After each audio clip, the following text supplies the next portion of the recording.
প্রিয় দর্শক আসসালামু আলাইকুম। এই মুহূর্তে আমি আপনাদেরকে নিয়ে যাচ্ছি চুয়াডাঙ্গা জেলার 10 মাইল বদরগঞ্জ আকাশ লেক ভিউ পার্কে।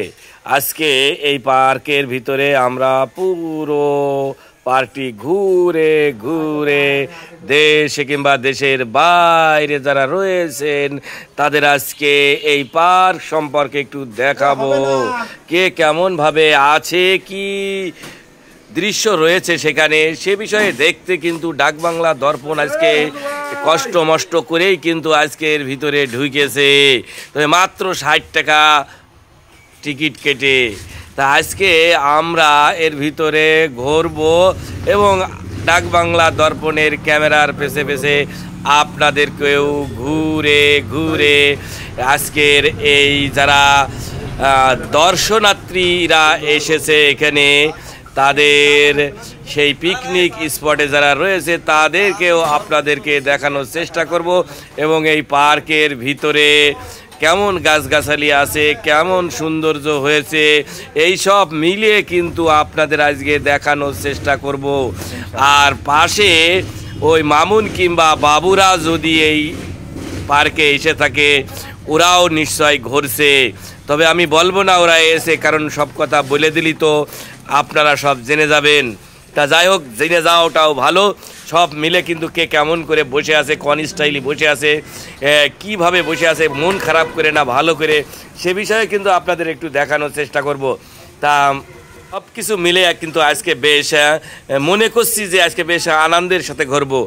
আর কোনো সংবাদ যদি টেলিফোনে হঠাৎ করে চলে আসে তখন কিন্তু সমস্যা হতে পারে, তা জানেন। সেই কারণে কিন্তু ফোনটা বন্ধ করব কি করব না ভাবছি না, বন্ধ আজকে ফোন করব না, কারণ অনেক সংবাদ আমার কাছে আসে, সেই সংবাদগুলো তো নেওয়ার দরকার আছে। তা যাক, আমরা টুকটুক করে সামনের দিকে এগাচ্ছি। আর অনেকেই কিন্তু এসেছে, লাল নীল পরীরা আসছে, ডানা কাটা পরীরাও কিন্তু সেখানে ঘুরে, অনেক সময় দেখাও যায় না চোখে, আবার দেখতেও হয়।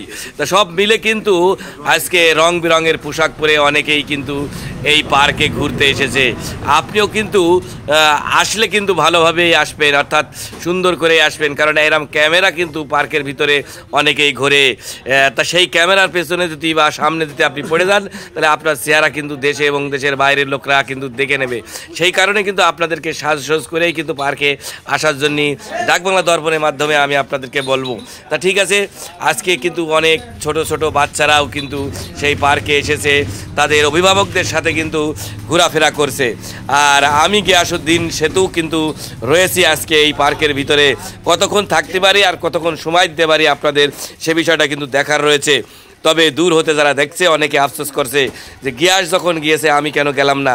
তাই এরকম কিন্তু অনেকের ভিতরে অনেক কিছুই ধান্দা ফিকির থাকে, সেগুলো বলতে পারে।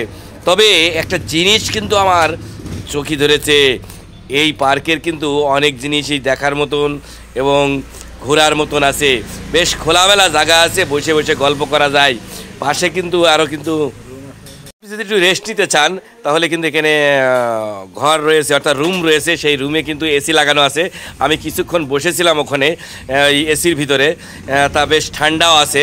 বসছিলাম বলতে আমাদের ঝিনাইদহ জেলার সব বিএনপির নেতারা কিন্তু সেখানেও আজকে রয়েছে, তাদের সাথে আমার দেখা হবে। তাদের কিন্তু কিছু ছবি আমি এর ভিতরে অ্যাড করব কি করব না ভাবছি, তবে থাক, পরের ভিডিওই দেবে।